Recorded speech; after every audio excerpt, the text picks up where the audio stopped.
ಎಲ್ಲರಿಗೂ ನಮಸ್ಕಾರ. Shenoy kitchen YouTube ಚಾನಲ್ಗೆ ಸ್ವಾಗತ.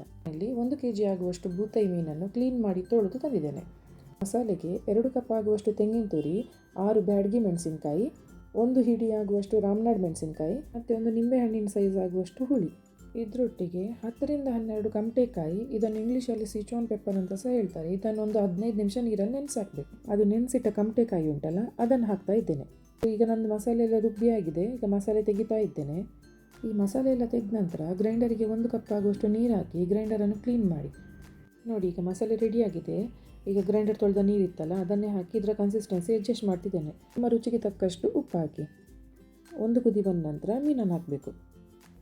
ಲೋ ಫ್ಲೇಮಲ್ಲಿ ಮುಚ್ಚಳ ಮುಚ್ಚಿ 5 ನಿಮಿಷ ಬೇಯಿಸಿ ಕುದಿ ಬಂದ ನಂತರ 4 ಚಮಚ ತೆಂಗಿನೆಣ್ಣೆ ಹಾಕಿದರೆ ಆಯಿತು.